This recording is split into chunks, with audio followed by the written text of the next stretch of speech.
చదువుకుంటున్నటువంటి విశేషాలు, మణి మండలి హాల్లో చెప్పినటువంటి విషయాలు, బాబాతో ఆవిడ జీవితం ఎలా సాగింది, ఇవన్నీ విషయాలు చదువుకుంటూ ఉన్నాము. బాబా శరీర త్యాగం చేసిన తర్వాత మండలి, స్త్రీ మండలి, ముఖ్యంగా స్త్రీ మండలి వారు ఏ విధంగా బాబాను వదల్లేక నిరంతరము దుఃఖిస్తూ ఉండేవారో మనము చదువుకుంటూ ఉన్నాం. మణి దగ్గర మాట తీసుకున్నారు బాబా, నిన్న చదువుకున్నాం.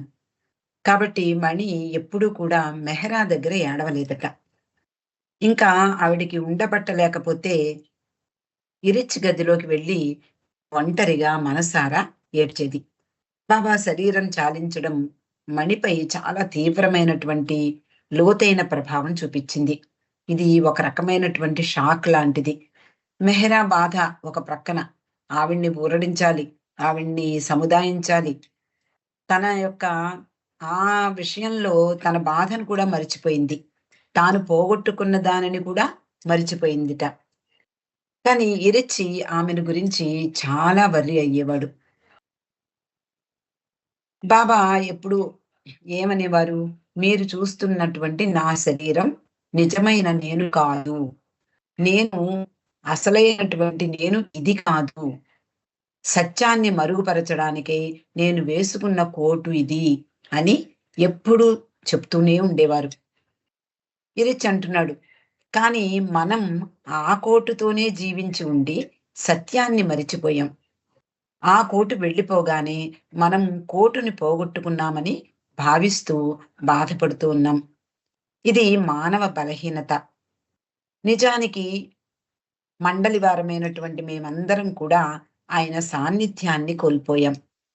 అదే కోటు యొక్క ప్రెజెన్స్. కానీ మా విధులను మేము యథాప్రకారంగా నిర్వహిస్తూనే ఉన్నాము. అలాగే మా బాధ్యతలను కూడా ఎప్పుడూ మరచిపోలేదు. బాధ్యతలను వదిలివేసినప్పుడు బాబాకు ఆ విషయం నచ్చదు. మాకు తెలుసు ఆ విషయం. అందువలన మా నిత్య జీవిత విషయాలను యథాప్రకారంగానే నిర్వహిస్తూ ఉన్నాం అని చెప్తూ, బాబా సమాధిని మూసివేసిన తర్వాత మెహరాబాద్ నుండి మెహరాజాద్ వచ్చేసాము.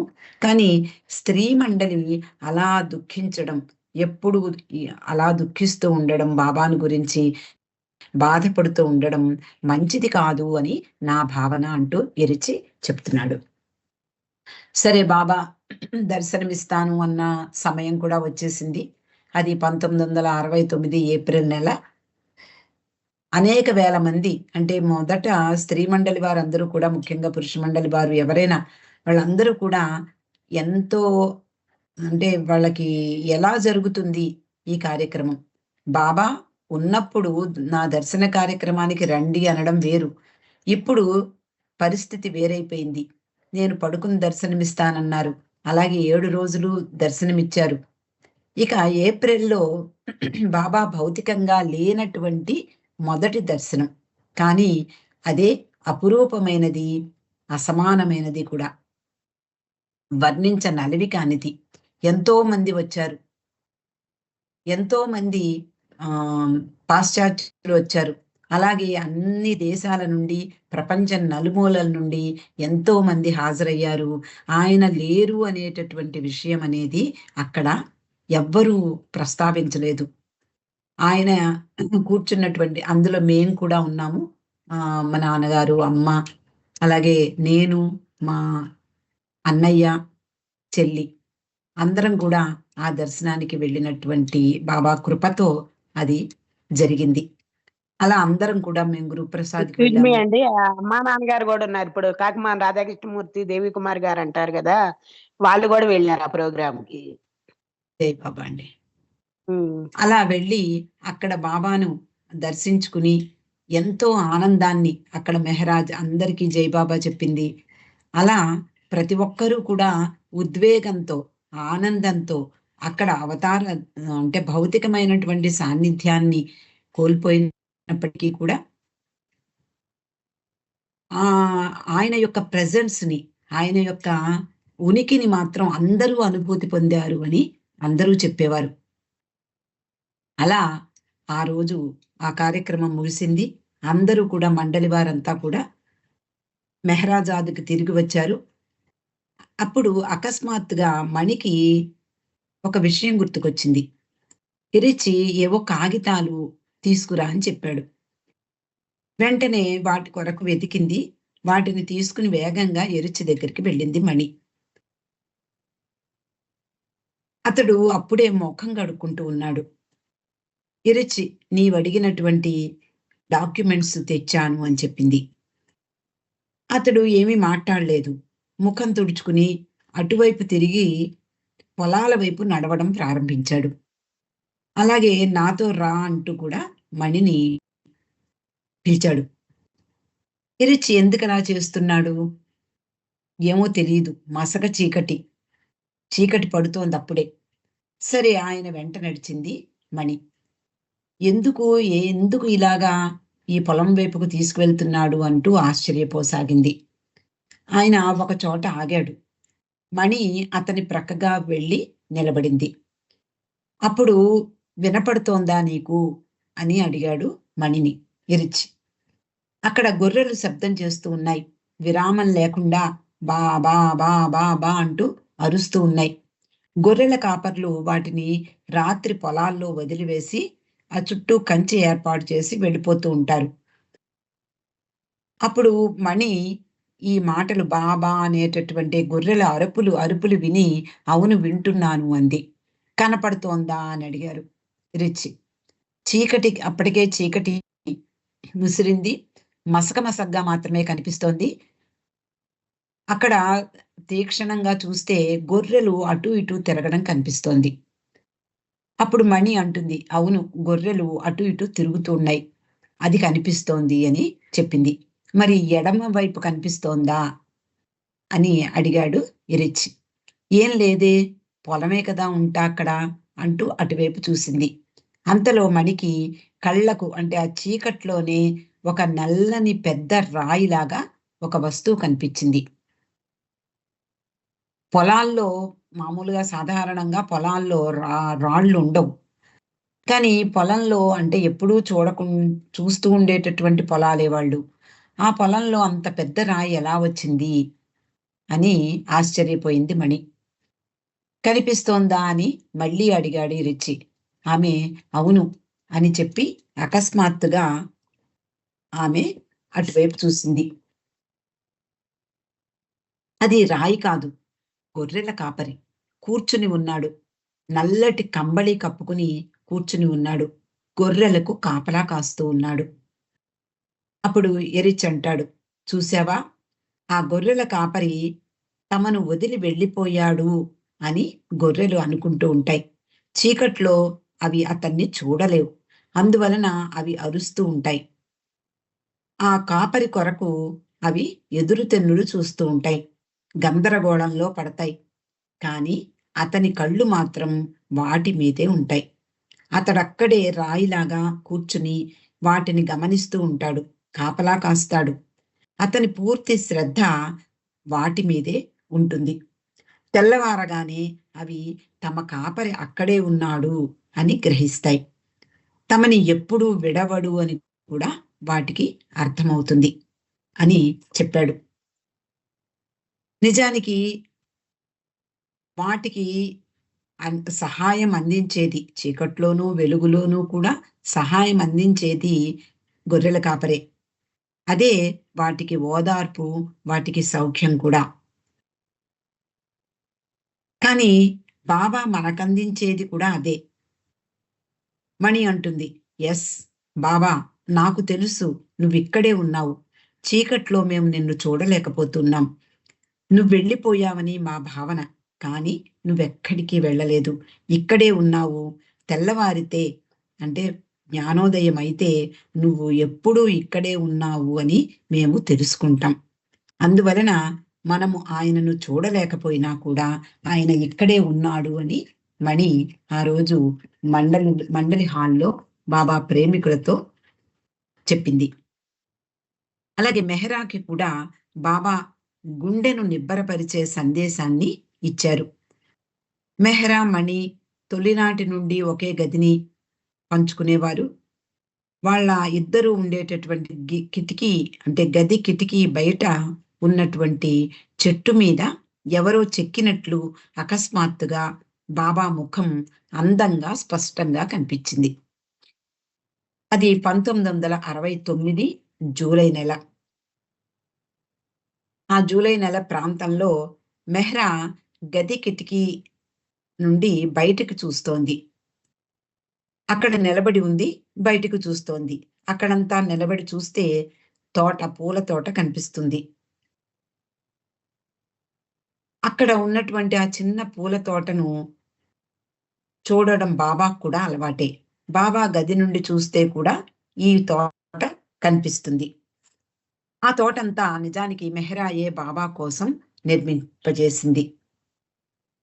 ఆయన ఆనందం కోసం దాన్ని ఎంతో చక్కగా పెంచింది. ఇప్పుడు ఆమె తన ప్రియతముని భౌతిక సాన్నిధ్యాన్ని కోల్పోయి ఒంటరిదైపోయింది. ఆ భావనతో ఆమె చాలా విచారంగా, ఒంటరిగా నిలబడి బయటికి చూస్తోంది. ఆమె కిటికీకు దగ్గరగా ఉన్నటువంటి ఒక పెద్ద వృక్షం వైల్డ్ ఫిగ్ కుటుంబానికి చెందినటువంటిది. దాని పేరు ఉమ్మర్. తెలుగులో అత్తి చెట్టు అంటారు. ప్రతిరోజు దాని వైపు చూస్తున్నప్పటికీ కూడా నిజంగా ఎప్పుడూ గమనించలేదు. కానీ ఆ రోజు ఉదయం ఆమె దృష్టి ఆ చెట్టు వైపు మరలింది. అక్కడ అకస్మాత్తుగా కనిపించేటటువంటి ఆ దృశ్యాన్ని చూసి మెహ్రా తన కళ్ళను తానే నమ్మలేకపోయింది. ఆ చెట్టు ట్రంక్ మీద సరిగ్గా చాలా స్పష్టంగా బాబా ముఖం కనిపిస్తోంది. చాలా అందంగా, అద్భుతంగా అనిపించింది మెహ్రాకి. వెంటనే ఆమె "ఓ బాబా" అంటూ గట్టిగా అరిచింది. చాలా ఎక్సైట్‌మెంట్ ఫీల్ అయింది. ఆయనను ఎడబాసి ఎంత బాధను అనుభవిస్తోందో, ఇప్పుడు ఆయన రూపం చెట్టు మీద దర్శించగానే ఆమె హృదయంలో భారమంతా కూడా దిగిపోయింది. కానీ అంతలో ఆయన ప్రియమైనటువంటి వదనం అంటే మళ్ళీ చూస్తోంది ఆవిడ. ఆ రూపం మీద దృష్టి నిలిపింది. తన ప్రియతముడైనటువంటి మెహర్ బాబా యొక్క ముఖార విందం, అలాగే తలపై కిరీటంతో ఆ ఆ పూల తోటలో ఆయనకు ఎంతో సంతోషాన్ని కలిగించేటటువంటి ఆ పూల తోటలో చెట్టు మీద ప్రత్యక్షమైంది. మెహ్రా అంటుంది, ఆయన నా గది వైపు కిటికీలో నుండి చూస్తున్నట్లుగా ఉంది. ఆయనే అక్కడ ప్రత్యక్షమై నా గదిలో నుండి అంటే నా గది లోపలికి చూస్తున్నట్లుగా నాకు కనిపించింది అంటోందావిడ. ఆయన మమ్మల్ని మరిచిపోలేదు అన్నట్లుగా కనిపించారు. ఎల్లప్పుడూ మాతోనే ఉన్నారు. చెట్టు మీద, ఇంటి లోపల ప్రతి ఒక్కరి హృదయంలోనూ ఉన్నారు. ఆయన భగవంతుడు. సర్వత్రా నిండి ఉన్నటువంటి పరమాత్ముడు.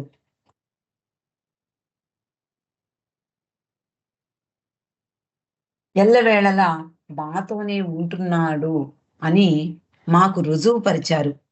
కాస్త నాకు మనసు కుదుట పడింది అంటూ మెహ్రా చెప్పింది. వెంటనే మణిని పిలిచింది. బాబా సుందర వదనార విందాన్ని చూపించింది. మణి స్త్రీలందరినీ కూడా పిలిచి చూపించింది. ఆ రూపం మారిపోతుందేమో, ఈ రోజే మనకు కనిపించిందేమో, మళ్ళీ వెంటనే అది చెరిగిపోతుందేమో అని భయపడి మణి వెంటనే ఫోటోలు తీసింది. ఆ ఫోటోలను పాశ్చాత్య ప్రేమికులకు కూడా వెంటనే పంపించేసింది. అంటే ఏ విషయమైనా బాబాకి సంబంధించినటువంటి ఏ విషయమైనా కూడా ప్రపంచం నలుమూలలా ప్రేమికులకందరికీ కూడా పంచడంలో మణి వ్రాసినటువంటి ఫ్యామిలీ లెటర్స్ ఉపయోగపడ్డాయి. నిజానికి ఆ రూపం అంటే ఆ చెట్టు మీద, ఆ ఉమర్ చెట్టు మీద కనపడినటువంటి బాబా రూపం 10 సంవత్సరాలు కనిపించింది. సహజంగా ఆ చెట్టు పెద్దది అవడంతో ఆ రూపంలోని స్పష్టత తగ్గిపోయి క్రమంగా పూర్తిగా మారిపోయింది.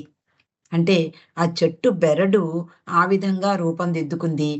అది కాలక్రమేణా ఆ చెట్టు పెద్దదైపోవడం వల్ల నెమ్మది నెమ్మదిగా ఆ బెరళ్ళు ఊడిపోసాగాయి. బాబా రూపం మణికి కూడా ఒక సందేశాన్నిచ్చింది అని చెప్పవచ్చు. ఇందాక మనం చెప్పుకున్నాం. మెహరాకి అంటే ఆమె బాధను ఊరడించడానికి అన్నట్లుగా నేనిక్కడే ఉన్నాను అని ఒక చిన్న సందేశం చెప్పినట్లుగా బాబా రూపం కనిపించింది. మణికి కూడా ఒక సందేశం ఇచ్చినట్లుగా అనిపించింది ఆవిడకి కూడా. బాబా శరీర త్యాగం చేసిన తర్వాత అందరూ బాధపడినట్లే మణి కూడా చాలా బాధపడింది.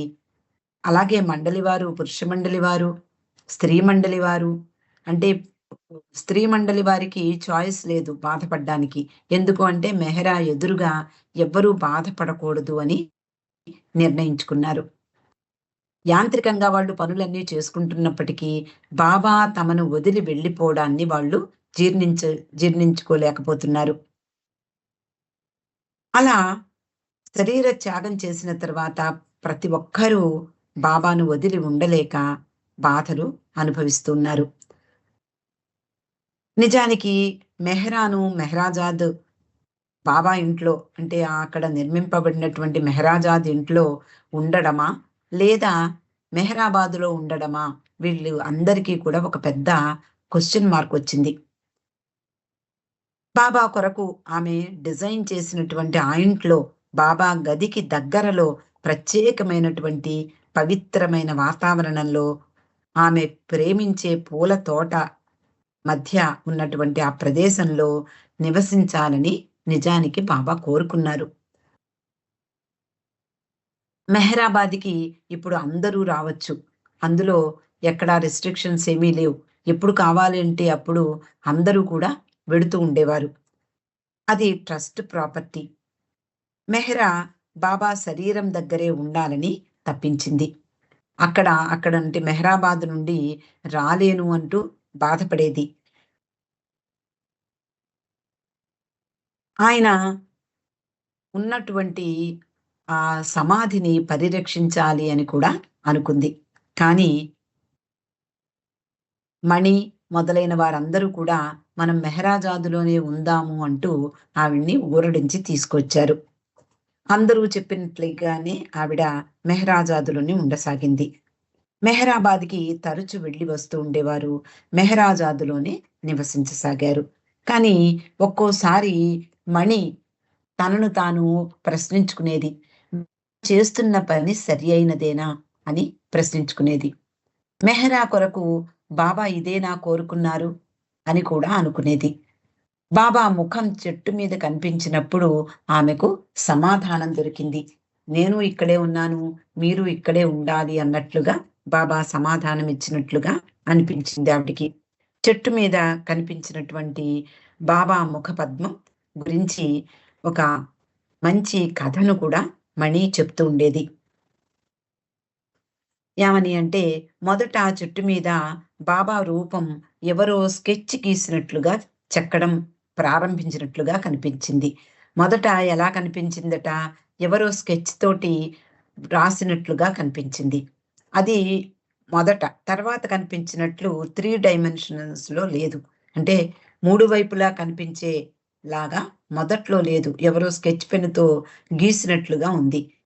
అందరూ ఆశ్చర్యపోయారు. బాబా ముఖమే అక్కడ ప్రత్యక్షమైంది. సైజ్ కూడా బాబా ముఖంలాగే ఉంది. అంటే బాబా ముఖం ఎంత సైజ్ ఉంటుందో ఆ సైజులోనే కనిపించింది. మణి దాన్ని ఫోటో తీయాలనుకుంది. తన దగ్గరున్నటువంటి కెమెరాతో దాన్ని తీసి ఆదికి పంపించి డెవలప్ చేయమంది. ఈ రోజుల్లో లాగా మనం ఫోన్‌లలో తీసుకుని షేర్ చేయడం కుదిరేది కాదు. కాబట్టి దాన్ని డెవలప్ చేయమని ఆదికి పంపించింది. ఆ రోజు ఆది వచ్చాడు. మణి ఆదిని చూసి, "చూసావా? ఫోటోలు వచ్చాయా? నీకు నచ్చిందా ఫోటో?" అంటూ అడిగింది. అతడు, "చాలా బాగున్నాయి. చాలా బాగా చేశావు" అన్నాడు. అప్పుడు మణి, "నేనేం చేశాను?" అని అడిగింది. "బాబా ముఖాన్ని చెట్టు మీద చెక్కావు కదా!" అని ఆది అడిగాడు. మణి, "అయ్యో! అది మేమసలు చెట్టునే తాకలేదు. మేమసలు ఆ ఛాయలకే వెళ్ళలేదు. అసలు బాబా ముఖాన్ని గీయాలనే ఆలోచనే మాకు రాలేదు. అది న్యాచురల్‌గానే వచ్చింది ఆది అంటూ మణి చెప్పింది. ఆశ్చర్యపోయాడు ఆది. చాలా ఎక్సైట్‌మెంట్ ఫీలయ్యాడు. ఏమిటి చూద్దామంటూ అతడు కూడా చూశాడు. అలాగే అహమ్మద్‌నగర్ సెంటర్‌లో మాట్లాడుతూ ఈ విషయం కూడా వాళ్ళందరికీ చెప్పడం జరిగింది. ఆ వార్త ఆ నోట, ఆ నోట అందరికీ చేరిపోయింది. బస్సులు యాత్రికులు ఒక ప్రక్కన బాబా ప్రేమికులే కాకుండా చుట్టుపక్కల ఉండేటటువంటి గ్రామస్తులు అందరూ కూడా స్కూలు పిల్లలు వీళ్ళు, వాళ్ళు అని కాదు. ప్రతి ఒక్కరూ మెహరాజాద్‌కి వచ్చేశారు. అలాగే లయన్స్ క్లబ్ వాళ్ళు. ఇలా వందల కొలది రోజు వచ్చి ఆ చెట్టు మీద ఉండేటటువంటి బాబా రూపాన్ని చూసేవారు. కొంతమంది పిల్లలకి అది మెహర్ బాబా అని కానీ, అక్కడ ఉండేవారని కానీ కొంతమందికి తెలియనే తెలీదు. కానీ అందరూ కూడా ఆ చెట్టు మీద బాబా రూపాన్ని చూడడానికి వస్తూ ఉండేవారు. అలాగే వచ్చిన వాళ్ళందరూ కూడా అవతార్ మెహర్ బాబాకి జై అంటూ జైజేలు పలికేవారు. వారిలో చాలామంది పిల్లలకు మెహర్ బాబా అని పలకడం కూడా తెలియదు. వాళ్ళు నెహర్ అని పిలిచేవారట. మణి అలా కాదు, అందరూ మెహర్ అని పిలవాలి అంటూ వాళ్ళందరినీ సరిదిద్దింది. చాలా రోజుల వరకు సందర్శకులు వస్తూనే ఉండేవారట. చెట్టు మీద కనపడుతున్నటువంటి బాబా రూపం గురించి గ్రామస్తుల మనసులలో ఎందుకంత ఉత్సుకత? అది ఉమర్ ట్రీ. దాని మీద బాబా ముఖం ఏర్పడింది. హిందూ సాంప్రదాయంలో ఆ చెట్టు దత్తాత్రేయుని యొక్క పీఠంగా, భగవంతుని యొక్క 3 లక్షణాలు అంటే త్రయీ గుణాలు, దేవుని 3 తలలు, 3 గుణాలుగా చెప్తారు. ఆహ్, దానికి అంటే సృష్టికర్త, పోషకుడు, లయకారుడు. ఇది దత్తాత్రేయుని గుడిలో తప్పకుండా ఈ ఉమ్మర్ చెట్టు ఉంటుంది. బాబా రూపం కూడా ఉమ్మర్ ట్రీ మీదే ఏర్పడడము అదొక అది ఆ కారణంగా ఎంతో మందిని ఆకర్షించిందేమో అంటూ మణి చెప్తూ ఉండేది. అంటే ఈ దత్తాత్రేయుని యొక్క ముఖం 3 ముఖాలుగా ఉంటుంది. ఆ ముఖాలు త్రయీ గుణాలు అని చెప్తారు. అంటే ఒక సృష్టికర్త, పోషకుడు, లయకారుడు. ఆ 3 గుణాలు కలిగినటువంటి పరమాత్ముడు, సృష్టికర్త అయినటువంటి ఆ దత్తాత్రేయుని గుడిలో ఈ అత్తి చెట్టు తప్పకుండా ఉంటుందట. బాబా రూపం కూడా ఈ ఉమ్మర్ ట్రీ మీదే రావడం అనేది ఆహ్, ఈ యాదృచ్ఛికం కానే కాదు. దానికి బాబా ఏదో ఒక కారణం ఉండే బాబా అలా కనిపించారు. ఆ కారణంగా ఎంతోమంది వచ్చి చూసి వెడుతూ ఉండేవారు. అలా బాబా మెహరాకు, అలాగే మణికి కూడా ఎంతో ఊరటనిచ్చేలాగా, అలాగే అనేక మందికి బాబా వెళ్ళిపోయారు మన మధ్య నుండి అనే భావన వాళ్ళకి కలగనీయకుండా, అదంతా మీ భ్రమ, భ్రాంతి. నేనెప్పుడూ ఇక్కడే ఉన్నాను. మీతోనే ఉన్నాను. మీకు తెలియటం లేదు అంటూ బాబా అందరికీ కూడా ఒక సూచన ఇచ్చారు అంటూ ఈ విషయాలన్నీ కూడా మణి చెప్తోంది. ఇక్కడికి ఈరోజు ఆపుకుందామండి. అవతార్ మెహర్ బాబాకి జై. జై బాబా అండి లక్ష్మి గారు. చాలా చక్కటి విషయాలు ఇవాళ చెప్పారు మీరు. మీకు అనేక ధన్యవాదాలు. జై జై బాబా. బాబాలు. ఇప్పుడు బాబా